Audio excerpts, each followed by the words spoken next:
The package arrived at the POW compound outside Fort Leonard Wood, Missouri on a cold morning in January 1945.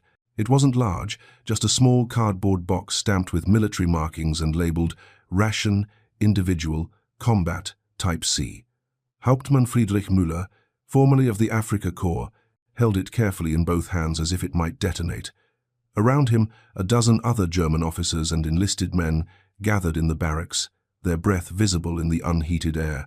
They had heard rumors about American field rations, whispered stories that seemed too absurd to believe. Now they would see for themselves. The box weighed perhaps 2 pounds. Müller turned it over slowly, reading the English text he'd been learning from the camp's guards. The printing was neat, industrial, matter-of-fact. Inside, according to the label, was a single day's ration for one American soldier. Not an officer, not a specialist, just an ordinary infantryman. "Open it," said Oberleutnant Werner Steinbach, leaning forward. His uniform, like all of theirs, had been laundered and mended by the Americans but still hung loose on his frame. They had been captured in Tunisia 7 months earlier, shipped across an ocean, and deposited in the heartland of a country they'd been taught to despise. Since then, every assumption they'd carried into battle had been tested. This small box would test another. Müller pulled the tab. The cardboard separated cleanly, revealing 3 smaller cans nested inside, along with packets wrapped in waxed paper. He lifted out the first can, meat and beans; the second, bread; the third, fruit cocktail. Around these were compressed biscuits, packets of sugar, instant coffee, cigarettes, chewing gum, and a tiny can opener. There was even toilet paper, folded neatly at the bottom. The men stared in silence. Then someone laughed, a sharp, disbelieving sound that echoed off the wooden walls. "This is one meal?" asked Steinbach. "One day," Müller corrected quietly, reading the label again. 3 meals in one package. Another prisoner, a young corporal named Hans Becker, reached out and picked up the cigarette pack. "They give their soldiers cigarettes? With their food?" "Apparently." The laughter died. What replaced it was something harder to name, a mixture of confusion, bitterness, and the dawning realization that the war they thought they understood had been built on lies far deeper than they'd imagined. For 2 years, they had been told that America was weak, desperate, barely able to feed its own people. They had been told that German superiority was inevitable, that their cause was just, and that sacrifice would bring victory. But here, in a cardboard box designed for the lowest soldier in the enemy's army, was evidence of an industrial capacity so vast it seemed almost incomprehensible. If you're enjoying this deep dive into the story, hit the subscribe button and let us know in the comments from where in the world you are watching from today. Müller opened the can of meat and beans with the tiny opener. The smell hit them immediately, rich, savory, unmistakably real. He spooned a small amount onto his palm and tasted it. The others watched his face. "Well?" Steinbach asked. Müller chewed slowly, then swallowed. When he spoke, his voice was quiet. "Better than what we fed our officers in Tunisia." That sentence hung in the cold air like smoke. No one argued, no one protested, because every man in that room knew it was true. The story of what happened next, of how a simple field ration became a symbol of everything these men had lost and everything they were beginning to understand, would ripple through the POW camps of America for months to come. It was a story not of defeat on the battlefield, but of defeat in the mind, where the myths of superiority crumbled beneath the weight of a tin of meat and a pack of cigarettes. And it began, as so many quiet revolutions do, with a single, undeniable fact: the enemy fed its common soldiers better than Germany fed its best. To understand why a field ration could shatter a worldview, one must first understand the world these men had come from. By 1945, Germany had been at war for more than 5 years. The nation's economy, once robust, had been twisted entirely toward military production. Food, fuel, and basic supplies were rationed at home and even more severely restricted at the front. Soldiers in the Wehrmacht ate what logistics could provide, which often meant black bread, thin soup, and ersatz coffee made from roasted grain. Meat was a luxury. Fresh vegetables were a memory. German military doctrine had always emphasized the importance of morale, but morale in the latter years of the war was sustained not by material comfort but by ideology. Soldiers were told that hardship built character, that sacrifice proved devotion to the fatherland, Propaganda films showed German troops as lean, disciplined, superior to the soft, decadent Americans who supposedly couldn't endure real hardship. The narrative was clear. Germans were warriors, Americans were merchants. Warriors would prevail. Müller had believed this once. He had joined the Wehrmacht in 1939, not out of fanaticism, but out of duty. He had been a schoolteacher in Düsseldorf before the war, a man who enjoyed books and quiet evenings. The army had trained him, promoted him, and sent him to North Africa, where he'd led a company through the brutal campaigns against the British and later the Americans. He had seen men die from thirst, from dysentery, from the relentless sun. He had also seen how thin their rations had become, how the supply lines stretched and snapped under the weight of distances they could not cross. When his unit surrendered in May 1943, Müller had felt relief mixed with shame. The shame came not from losing, but from the knowledge that they had been abandoned by their own command, left to fight with dwindling ammunition and food that barely sustained life. The British had processed them first, then transferred them to American custody. The journey across the Atlantic had been long and cramped, but even then, the food had been regular, adequate, more than they'd seen in months. Arriving in the United States had been disorienting. The land was vast, untouched by bombs.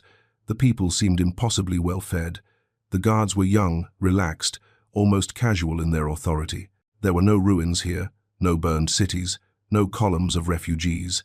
The war, which had consumed Europe, seemed distant and abstract. For the prisoners, this contrast was the first crack in the wall of certainty they'd built around themselves.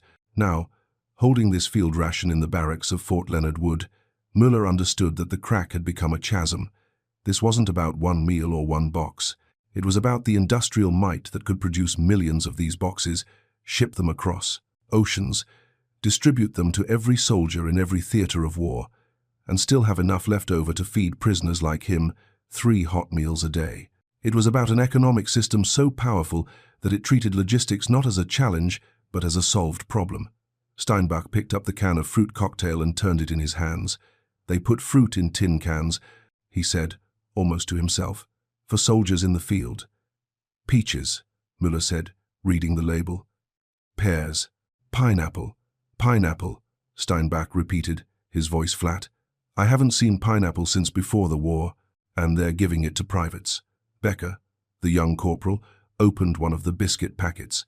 The compressed crackers inside were hard, dense, designed to last months without spoiling. He bit into one and grimaced slightly at the dryness, then reached for the packet of jam included in the ration. When he spread the jam on the biscuit and took another bite, his expression changed. He chewed slowly, thoughtfully. It's not bad, he admitted. Müller watched him, then looked around at the others. Some were examining the cigarettes, others the coffee. One man had found a small pack of chewing gum and was staring at it as if it were a relic from another world. In a way, it was. This gum, this coffee, these cigarettes, they represented a civilization that could afford to think about the comfort of its soldiers, not just their survival. Do you remember what we ate before Tunis fell? Müller asked quietly. Steinbach nodded. Dried fish. Bread so hard you had to soak it in water. Sometimes a handful of lentils if the supply trucks made it through. And the officers? A little more. Not much. Müller set the ration box down on the rough wooden table. This, he said, gesturing at the cans and packets, this is what their common soldiers carry into battle, not stored in a depot, not reserved for special occasions. Every day. Every soldier. The weight of that statement settled over the room. Outside, snow had begun to fall, light and steady. Through the barracks window, Müller could see American guards walking their rounds, shoulders hunched against the cold. They looked ordinary, unheroic, like farmers or shop clerks in uniform, and yet they were part of a machine so vast and efficient that it could afford to package fruit cocktail for men in foxholes. One of the prisoners, a grizzled sergeant named Otto Frey, spoke up for the first time. They won the war before it started, he said simply. We just didn't know it. No one disagreed. The testing of the ration became a ritual. Over the following days, more boxes arrived, delivered by the camp's supply officer as part of an informal arrangement with the prisoners. The Americans, curious about how their enemies perceived their equipment, allowed the Germans to examine not just the food but the packaging, the design, the thought that had gone into every detail. Each inspection revealed another layer of industrial sophistication. Müller organized the sessions methodically, treating them almost like a seminar. He would open each ration carefully, lay out the contents, and discuss what they represented. The other prisoners gathered around, taking notes, asking questions, struggling to reconcile what they saw with what they had been taught. The C-ration, they learned, was just one type. There were also K-rations, D-rations, and the legendary 10-in-1 ration, designed to feed a squad of 10 men for one day. Each had been engineered for specific purposes: mobility, storage, caloric density. The Americans had entire research divisions devoted to military nutrition, laboratories where scientists tested recipes and packaging methods to ensure soldiers received adequate vitamins and minerals even in combat conditions. "They study food like we studied tank armor," Steinbach observed one afternoon. He was holding a K-ration, smaller and lighter than the C-ration, designed for paratroopers and mobile infantry. Inside were compressed meat, biscuits, dried fruit, and the same ubiquitous cigarettes. "They apply science to everything," Müller nodded. He had been reading English-language newspapers provided by the camp library, articles about American industrial production that made his head spin. The numbers were staggering. Tens of thousands of aircraft produced annually, hundreds of thousands of trucks, ships built in weeks rather than months, and behind all of it, the agricultural abundance that made feeding an army of millions seem almost trivial. "We were taught that they were materialistic," Müller said quietly, "that they cared only for money and comfort.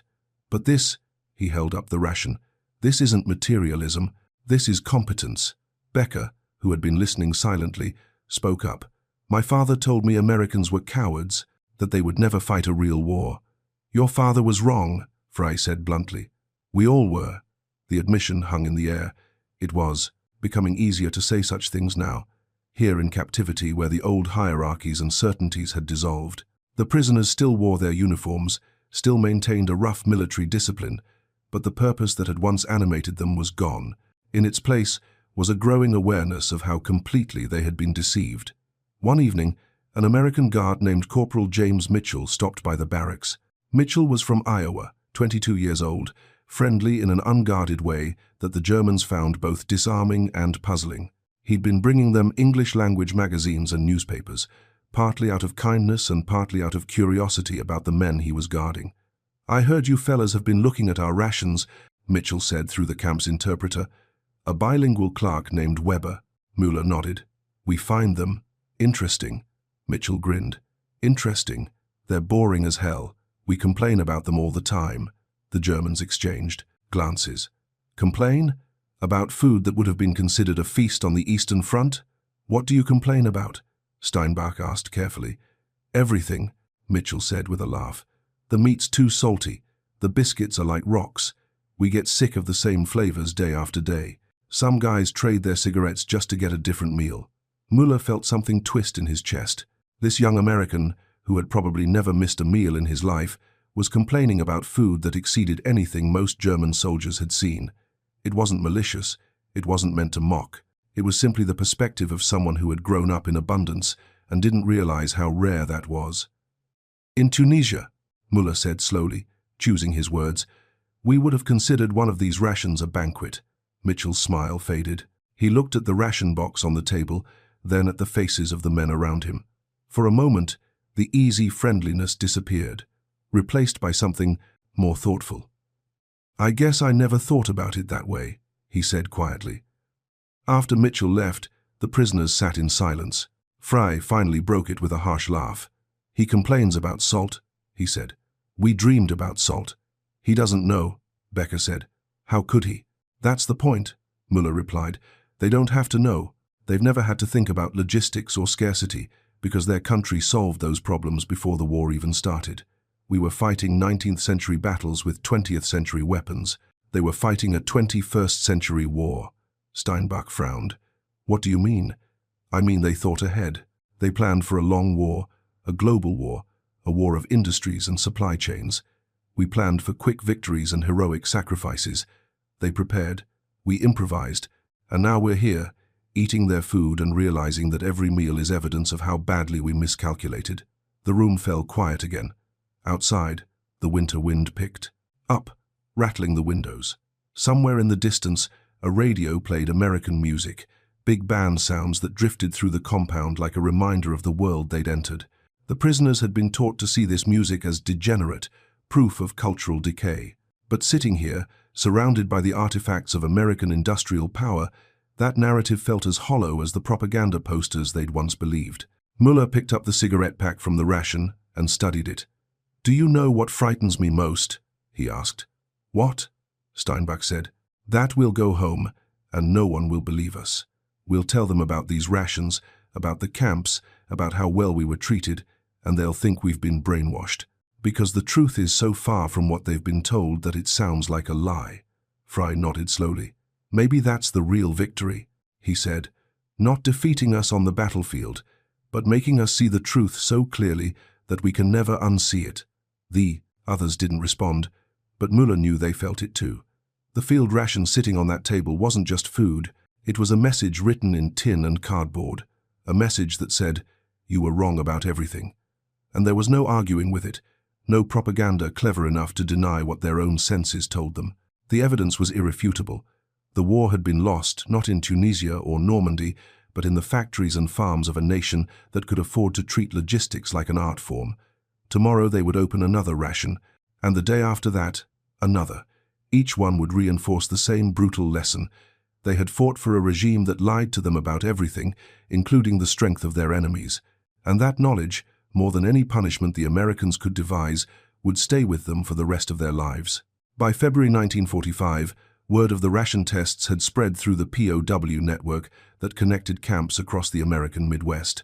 Prisoners wrote letters to each other, carefully worded to pass the censors, describing what they'd discovered.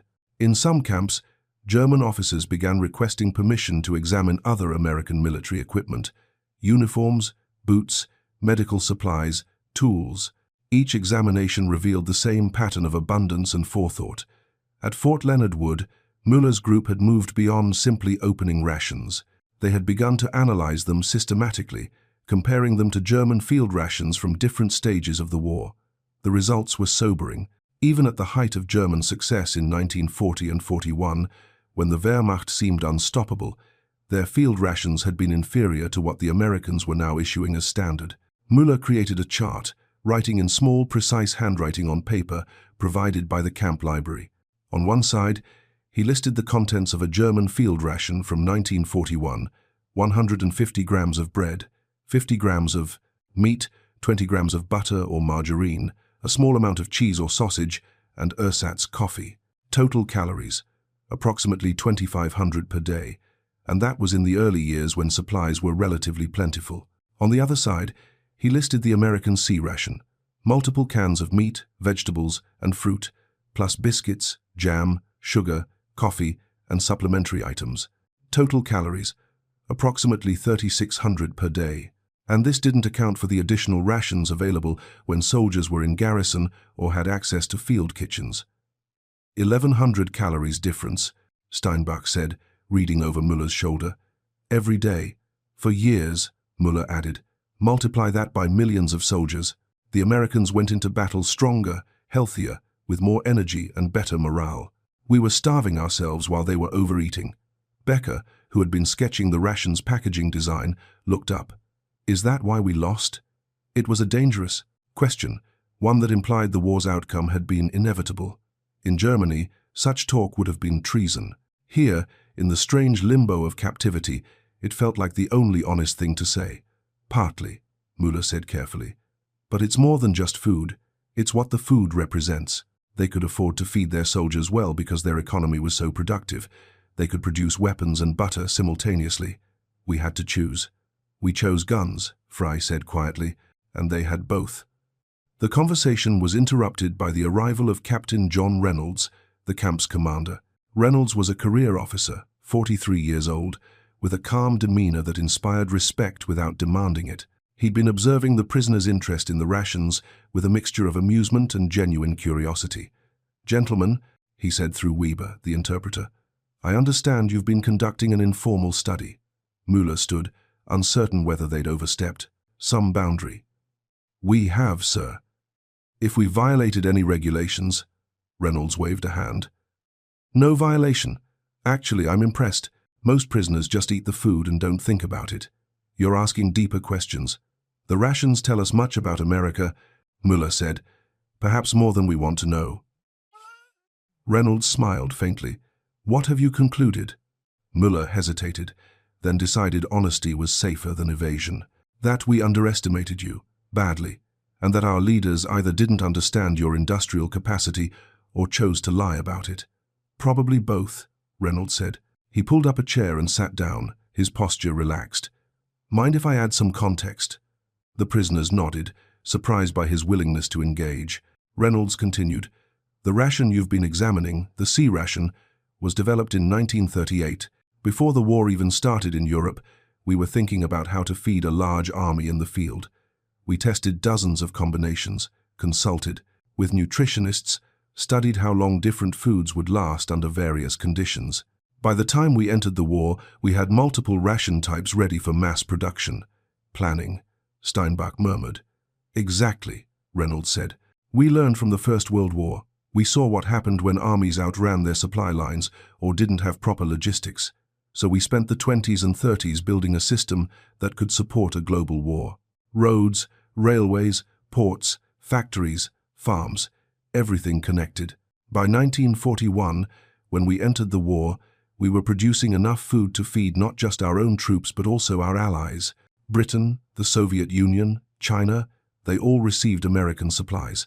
Müller absorbed this information, feeling the weight of it. While we were conquering territory, he said slowly, you were conquering logistics. Well put, Reynolds replied. Territory means nothing if you can't supply it. We knew that.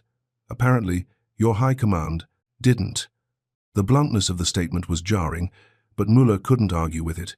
He thought of the endless complaints from the front, the constant shortages, the way German soldiers had learned to scavenge enemy supplies because their own were inadequate. They'd been told it was temporary, that victory would bring abundance. But victory had never come, and the shortages had only worsened. May I ask a question, Captain? Becker said hesitantly. Go ahead.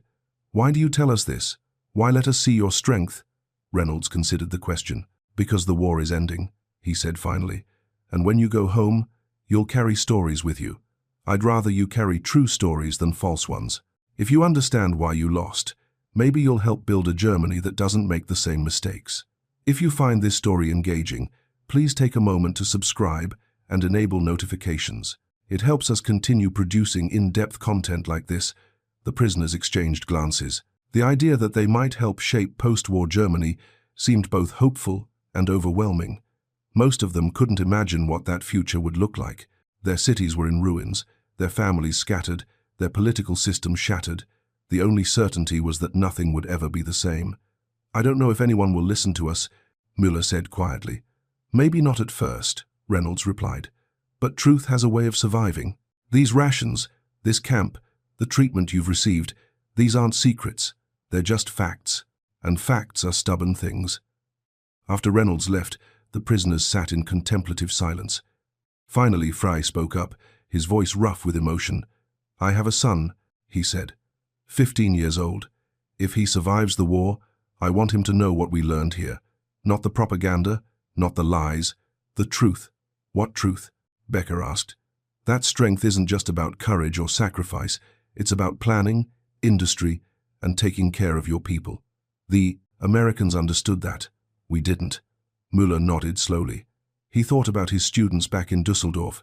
The young minds he'd taught before the war consumed everything. If he ever returned to teaching, what would he tell them about these years? How could he explain that one of the war's most important lessons had come from a cardboard box filled with tin cans? Outside, the sun was setting, casting long shadows across the compound. Through the window, Müller could see American soldiers finishing their shifts, laughing and talking as they headed toward the mess hall. They moved with the easy confidence of men who'd never doubted their country's ability to sustain them. That confidence, Müller now understood, wasn't arrogance. It was the natural result of living in a system that worked. He picked up the empty C-ration box and turned it over in his hands one final time.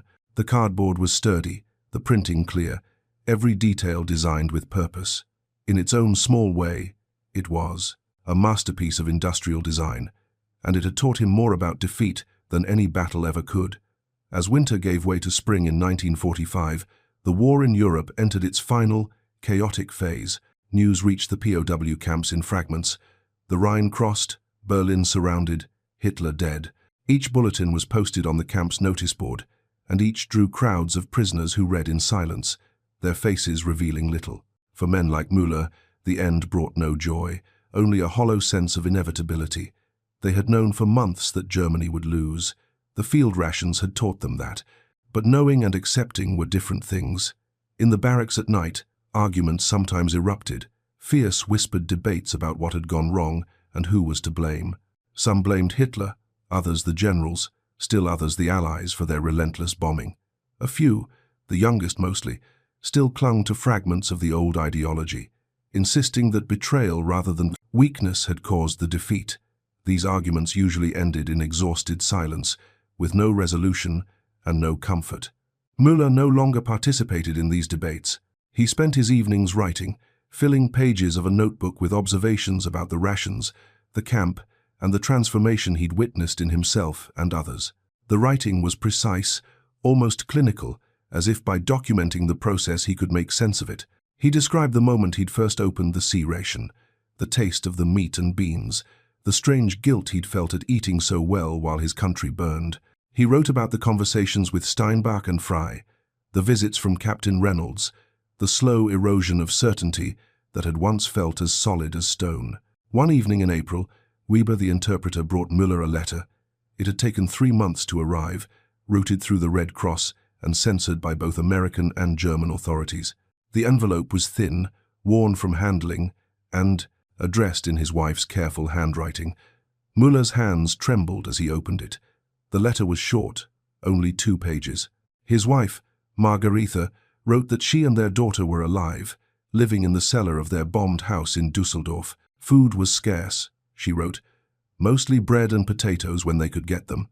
The black market thrived, but they had nothing to trade. She asked if he was well, if he had enough to eat, if the Americans treated him fairly. She didn't mention the war's outcome directly, the censors wouldn't allow it, but her tone carried a weary resignation that said more than any explicit statement could. Müller read the letter 3 times, then folded it carefully and placed it in his pocket. That night, he lay awake on his bunk, staring at the ceiling. The contrast was unbearable. His wife and daughter were starving in the ruins of their home, while he ate 3 meals a day and slept in a heated barracks. The American rations that had once fascinated him now felt like an accusation. How could he enjoy this abundance while his family suffered? The next morning, he approached Captain Reynolds with a request. "Sir, I would like to send a package home, food if possible, anything that might help my family." Reynolds regarded him with sympathy. "I understand the impulse, Captain Müller, but the Red Cross regulations are strict. We can send letters, but packages are complicated. The logistics alone—" "I know," Müller interrupted quietly. I needed to ask." Reynolds nodded. "Tell you what, write a detailed letter. Describe what you've seen here, the food, the treatment. Sometimes hope is as important as bread." Müller returned to the barracks and began to write. But this letter was different from his earlier notes. This was for Margaretha, and it had to be honest without being cruel, informative without sounding like he was boasting. He described the camp in simple terms: the barracks, the work details, the regular meals. He mentioned the field rations, not to explain their strategic significance, but simply to tell her that he was eating well, that she shouldn't worry about him. Then he wrote something that surprised even himself. "The Americans have shown us that strength comes not just from weapons, but from taking care of your people. When this war ends, we must rebuild Germany with that lesson in mind. Our leaders failed us by choosing conquest over care. We must not make that mistake again." He hesitated before including that paragraph, knowing the censors might remove it, but he left it in. Some truths were worth the risk. Other prisoners were writing similar letters. Steinbach wrote to his brother, a factory worker in Stuttgart, describing the industrial efficiency he'd witnessed in America. "They produce more in one factory than we produce in 10, he wrote, "and they do it without slave labor, without cruelty. This is what we were fighting against. We were told they were weak. We were lied to." Becker wrote to his mother, a widow who'd lost 2 sons already in the war. His letter was simpler, more emotional. "I am safe. I am fed. I am treated well." Please do not believe what the newspapers say about American brutality. It is not true. They have been kinder to me than our own officers were. Frey, the grizzled sergeant, wrote to his son, the 15-year-old he'd mentioned to Reynolds. When you are old enough to understand, I will tell you about this place, about how our enemies fed us better than our friends, about how we learned that strength is not just courage but also competence. Remember this, a nation that can afford to be generous is a nation that has already won. The letters were collected, censored lightly. Most of the content was allowed to pass and sent through the Red Cross network. It would be months before most reached their destinations, and some never would, but the act of writing them was itself significant. These men, who had once fought for a regime built on lies, were now committed to telling the truth, even if no one believed them. In May 1945, Germany surrendered unconditionally. The news reached Fort Leonard Wood on a bright morning when the compound was filled with the scent of fresh grass and blooming flowers. Captain Reynolds assembled the prisoners in the main yard and made the announcement through Weber. Gentlemen, the war in Europe is over. Germany has surrendered. You are no longer combatants. You remain prisoners of war, but the conflict has ended. The response was muted. A few men nodded. Some closed their eyes. No one cheered. The war had taken too much from them to celebrate its end. Relief, yes, but also a profound exhaustion that went beyond the physical. Müller stood near the back of the formation, listening as Reynolds continued. In the coming weeks, we'll begin processing for repatriation. It will take time. There are millions of displaced persons in Europe, and the logistics are complex, but you will go home, eventually. Home. The word felt strange. Müller tried to imagine returning to Düsseldorf, to the ruins and the hunger and the uncertainty. Would his house still be standing? Would his neighbors remember him as a soldier or as a collaborator in a defeated regime? Would Margarita and his daughter recognize the man he'd become, shaped by captivity and revelation? After the announcement, the prisoners dispersed slowly, some returning to their barracks, others lingering in the yard, talking in low voices. Müller found himself walking toward the fence that marked the compound's perimeter. Beyond it, the Missouri landscape stretched out in gentle hills and farmland. Somewhere out there, America continued its daily life, untouched by the devastation that had consumed Europe. Steinbach joined him at the fence. "Strange to think it's over," he said. "Is it?" Müller replied. "The fighting is over, but the consequences will last for decades." "What will you do when you go back?" Müller thought for a moment. "Teach, if they'll let me. Tell the truth, if anyone will listen. Try to help rebuild something better than what we had. Think they'll listen? I don't know, but I have to try." They stood in silence, watching as an American supply truck drove past on the road outside the compound. It was loaded with crates, probably more rations heading to another camp or military base. The sight no longer shocked them. They'd seen too many trucks, too many crates, too much abundance to be surprised anymore. "Do you think we'll ever forgive ourselves?" Steinbach asked quietly.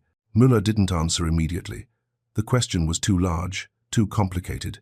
They had fought for an evil regime, even if they hadn't fully understood its evil at the time. They had participated in a war of aggression, even if they'd been told it was defensive. And they had believed lies that should have been obvious. Lies about enemies and superiority and destiny. "I don't know if we should forgive ourselves," Müller said finally. "But maybe we can learn from our mistakes. Maybe that's enough." The weeks that followed were marked by a strange limbo. The war was over, but the prisoners remained in the camps, waiting for the bureaucracy of peace to process them. Some were sent to work on nearby farms, earning small wages that they could send home through the Red Cross.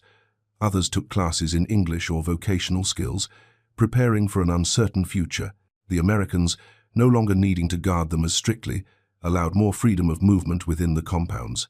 Müller continued his analysis of the field rations, but now with a different purpose. He wasn't just documenting American industrial capacity anymore. He was trying to understand what it would take to build a Germany that could feed its people, that could prioritize human needs over military conquest. He read books from the camp library about American agriculture, industrial, production, and economics. He took notes, drew diagrams, asked questions of any guard who would talk to him. Captain Reynolds noticed his efforts and provided additional materials. Agricultural journals, technical manuals, even a copy of a Department of Agriculture report on food distribution. "You're serious about this?" Reynolds observed one afternoon, finding Müller in the camp's small library surrounded by papers. "I am," Müller replied. "If I'm going home, I want to bring something useful with me. Not just memories of defeat, but ideas for rebuilding." Reynolds pulled up a chair. "What have you learned?" "That everything is connected," Müller said. "The rations you gave us weren't just food. They were the product of a system. Farms, factories, transportation networks, research institutions, government planning. You built all of that before the war, and it gave you an advantage we couldn't overcome.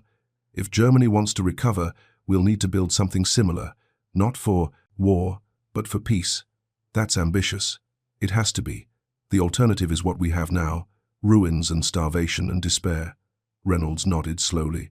"You know, when this war started, I didn't think much about the enemy. You were just the enemy. But talking to men like you, I've realized something. Wars are fought by countries, but they're experienced by individuals. And most individuals, on both sides, just want to live decent lives. The tragedy is when they're led by people who don't care about that." Müller met his eyes. "That's the lesson we learned too late. Our leaders promised us greatness, but they delivered misery. Your leaders promised nothing except competence, and they delivered abundance. I know which system I'd choose now." The conversation stayed with Müller long after Reynolds left. It crystallized something he'd been thinking about for months, that the field ration was more than just a symbol of American strength. It was a symbol of a different way of organizing society, one that prioritized practical results over ideological purity, one that measured success not by territory conquered, but by people fed. He wrote about this in his next letter to Margaretha, trying to explain what he'd learned in terms she could understand. "The Americans didn't beat us because they were braver or more ruthless," he wrote.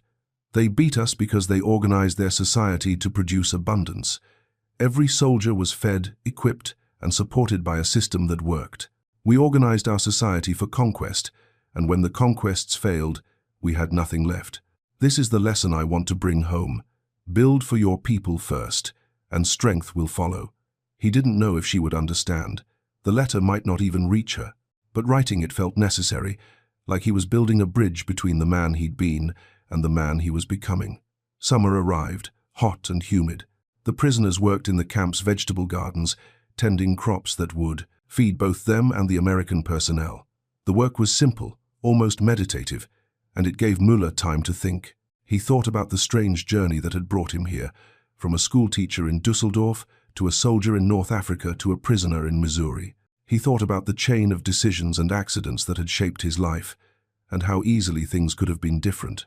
One afternoon, while pulling weeds in the tomato patch, he was joined by Corporal Mitchell, the young guard from Iowa. Mitchell had been assigned to supervise the work detail, but he spent most of his time chatting with the prisoners, practicing his rudimentary German and teaching them baseball terms they'd never use. "Captain Müller," Mitchell said, squatting down beside him, "can I ask you something?" "Of course. When you go home, what are you going to tell people about us? About Americans?" Müller paused, considering the question. "The truth," he said finally, "that you treated us fairly, that you fed us well, that you were generous when you could have been cruel." Mitchell nodded. "Think they'll believe you?" "I don't know. Many will think I was brainwashed or that I'm lying to avoid punishment, but some will listen, and maybe those few will make a difference." "I hope so," Mitchell said. "This war, it's been the worst thing I've ever seen, but meeting you guys, talking to you, it's made me realize that the people we were fighting aren't monsters, just people who got caught up in something bigger than themselves." "That's generous of you," Müller said quietly. "Maybe, or maybe I just don't want to hate anymore. I'm tired of it." They worked in silence for a while, side by side, American and German, guard and prisoner, sharing a task that had nothing to do with war. Around them, other prisoners worked with other guards, and the scene could have been from any farm anywhere, a peaceful image that belied the violence and destruction that had brought them together. As the sun began to set, casting long shadows across the garden, Müller straightened up and surveyed their work. The tomato plants were healthy, heavy with fruit that would ripen in a few weeks. It was a small thing, growing vegetables in a prison camp, but it felt significant somehow, like they were participating in creation rather than destruction. Mitchell stood as well, brushing dirt from his hands. "You know what's funny?" he said. "My dad grows tomatoes back home in Iowa. Every summer, We'd spend days in the garden, just like this. And now here I am, doing the same thing, thousands of miles away, with a German officer. Life's weird. Müller smiled faintly. Yes, very weird. As they walked back toward the barracks, Müller realized something. The anger and bitterness he'd felt earlier in his captivity had faded, replaced by something more complex. Regret for what had been lost, gratitude for how he'd been treated, and a cautious hope that the lessons he'd learned might actually matter. The field rations had started it, but the transformation had gone deeper. He no longer saw the world in the simple categories of friend and enemy, superior and inferior. He saw it as it was, complicated, interconnected, and desperately in need of people who would choose decency over ideology. That evening, after the work detail returned and dinner was served, another substantial meal that would have been a feast in Germany, Müller sat with his usual group in the barracks. They talked about the day, about the letters they'd received or were waiting for, about the rumors of when repatriation might begin. The conversation was relaxed, almost friendly, with none of the tension that had marked their early days in captivity. Fry, who'd received a letter from his son that week, was in a philosophical mood. "I've been thinking," he said, "about what we'll tell our children about this time, about the war, the defeat, all of it." "What will you say?" Becker asked. "That we learned humility," Fry replied, "that we thought we were superior, and we were proven wrong, and that being proven wrong saved us from something worse." "Worse than defeat?" Steinbach said. "Worse than defeat. Victory under a regime like that would have meant more death, more suffering, more evil. At least in defeat, we have a chance to start over." Müller nodded. "That's what the rations taught me. That competence matters more than ideology. That taking care of your people is the foundation of real strength.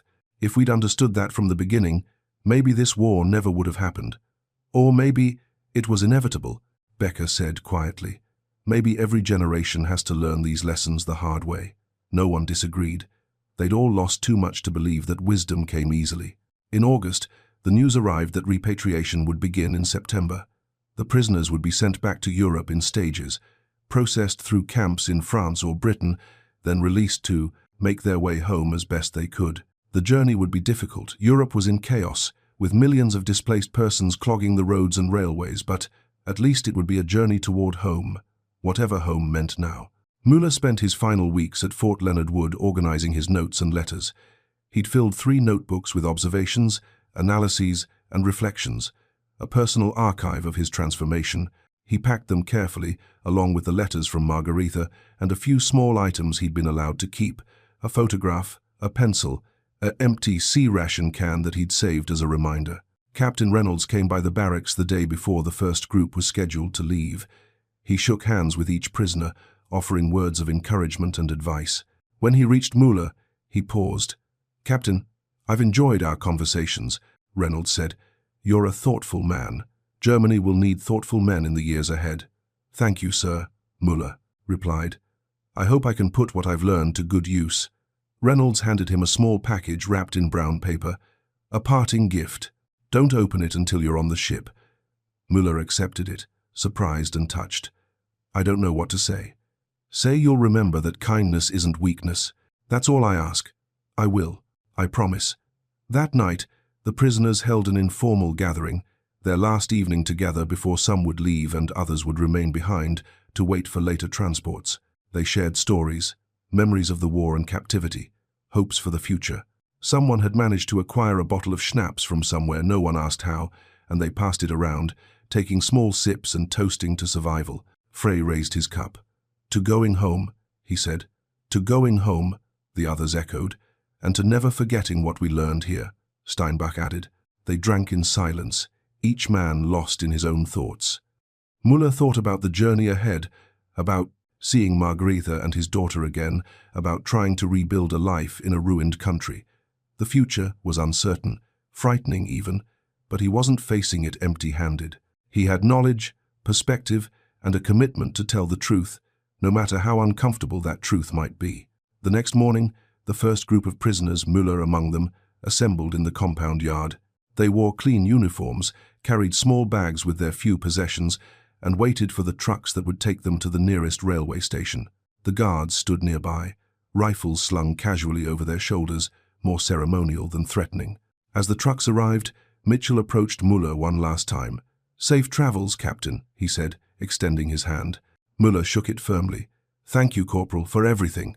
"Hey, just doing my job." "No," Müller said. "You did more than that. You treated us like human beings. That mattered." Mitchell looked uncomfortable but pleased.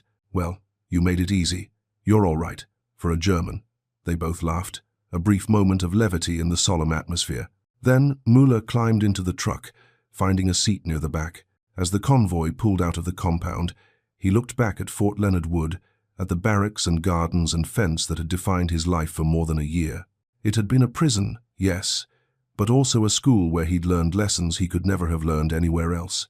The journey to the coast took 3 days by train. Müller shared a car with other prisoners, and they talked quietly about what they'd seen and what awaited them.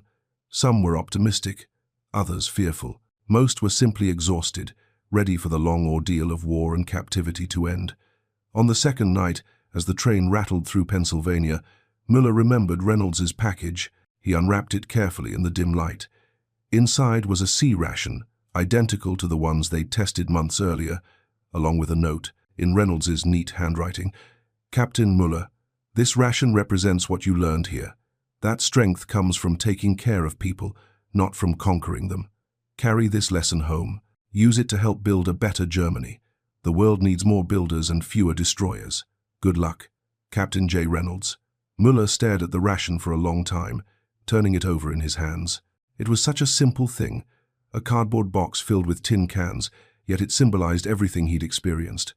He thought about the first time he'd opened one, the shock and disbelief, the slow realization of what it meant.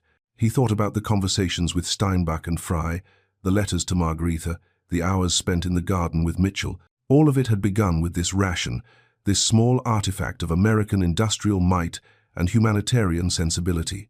He carefully placed it in his bag, wrapping it in a shirt to protect it. When he reached home, he would show it to Margaretha, explain what it meant, tell her the whole story of how a meal had changed his understanding of the world.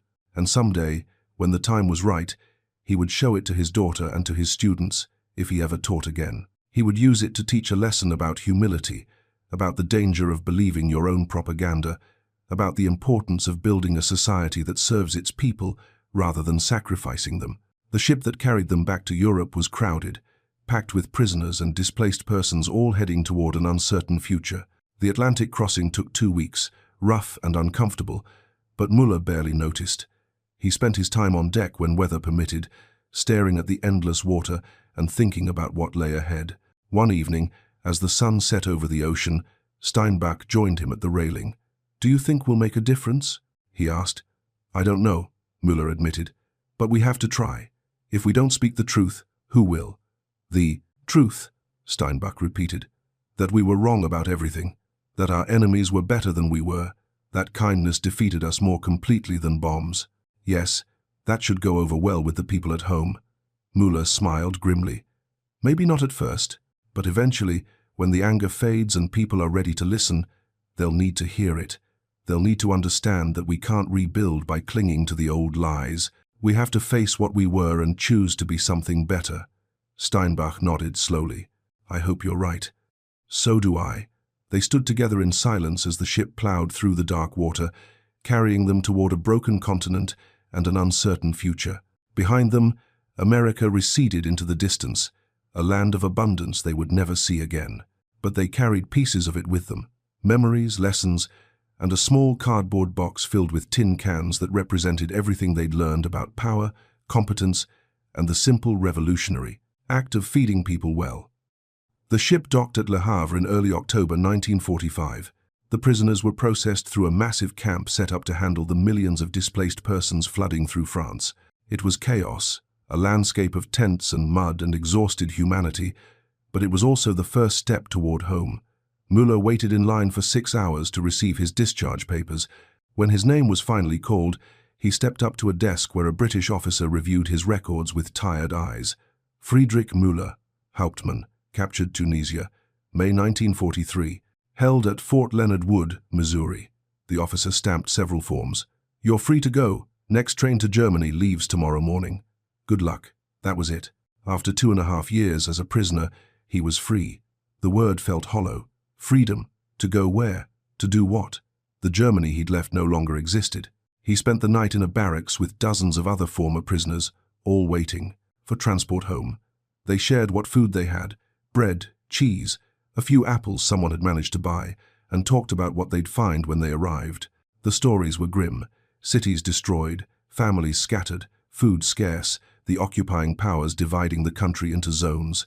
No one knew what the future held. The next morning, Müller boarded a train heading east. It was packed far beyond capacity, with people sitting in the aisles and standing in the doorways. The journey took 2 days, stopping frequently for inspections and bureaucratic delays. When he finally crossed into Germany, the landscape shocked him, even though he'd been prepared for it. Mile after mile of ruins, skeletal buildings, burned forests, abandoned equipment. This was what defeat looked like. The train reached Düsseldorf on October 12, 1945. Müller stepped onto the platform and barely recognized the city. Whole neighborhoods had been reduced to rubble. The streets were filled, with civilians picking through debris, searching for anything salvageable. The smell of ash and decay hung in the air. He walked slowly toward what had been his neighborhood, carrying his small bag and the C-ration wrapped carefully inside it. The walk took an hour, partly because the streets were difficult to navigate, partly because he kept stopping, stunned by the devastation. When he finally reached his street, he found that his house was still standing, though the roof was gone and the windows were boarded up.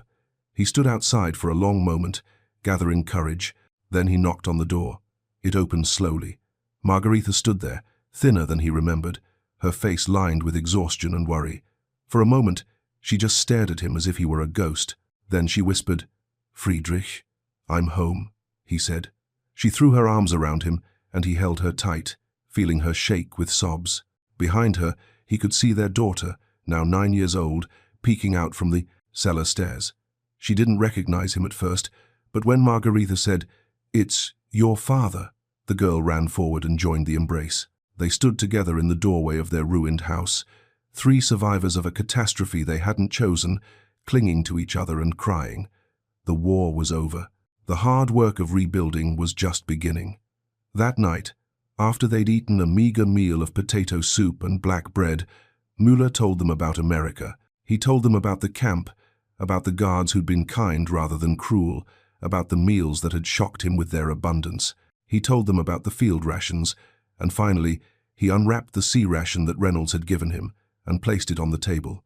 Margaretha stared at it, touching the cardboard carefully as if it might break. "This is what American soldiers eat?" she asked.